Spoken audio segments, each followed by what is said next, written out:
2023 সালের শেষের দিকে চালু হওয়া সিমনা ব্রাহ্মণবাড়িয়া সড়কটি ব্রাহ্মণবাড়িয়া সদর ও বিজয়নগর উপজেলার মধ্যে সরাসরি যাতায়াতের দূরত্ব ও সময় অনেকাংশে কমিয়েছে। আগে যেখানে আখাউড়া কিংবা সরাইল হয়ে 35 কিলোমিটার পথ পাড়ি দিতে হতো, এখন সরাসরি সড়ক চালু হওয়ায় দুর্ভোগ কমেছে সাধারণ মানুষের।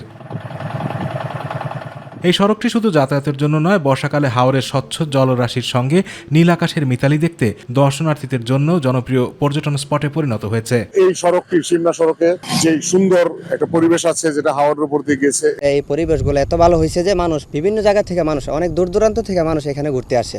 গত জুন মাসে জেলা প্রশাসনের উদ্যোগে সড়কের 9 কিলোমিটার অংশে 9000 জারুল, সোনালু, পলাশ, দেবদারু, চেরি, পুরবী, বকুল, কনকচূড়া ও কৃষ্ণচূড়া গাছের চারা রোপণ করা হয়েছে। প্রকৃতির রঙিন বাহারি ফুলের সৌন্দর্য মনকে ছুঁয়ে যাবে যে কাউকে। গাছগুলো যখন বড় হবে মানুষ বসবে, আর বিভিন্ন ফুলের গাছ তো অনেক ভালো লাগবে। ওয়ালটন এখন দেশের সীমানা পেরিয়ে পৌঁছে গিয়েছে 50টিরও বেশি দেশে। ওয়ালটন, ঘরে ঘরে বিশ্বজুড়ে। ফুল ফুটছে, দেখলাম কয়েকটা, অনেক ভালো লাগতেছে। আরো যখন বড় হবে আরো ভালো লাগবে। এই গাছগুলো বড় হোক এবং এই গাছগুলোর সৌন্দর্যে আমরা বিমোহিত হতে চাই।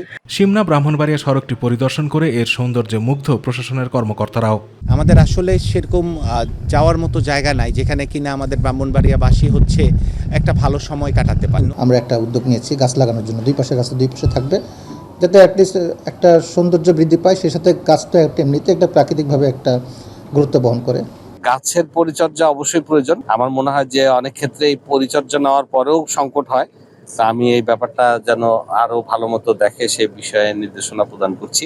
স্বপ্নের সড়ক সিমনা ব্রাহ্মণবাড়িয়া প্রকৃতির সৌন্দর্যে ভরে উঠছে, আর্থসামাজিক উন্নয়নের পাশাপাশি নান্দনিক রূপে রাঙিয়ে তুলবে এই অঞ্চলকে।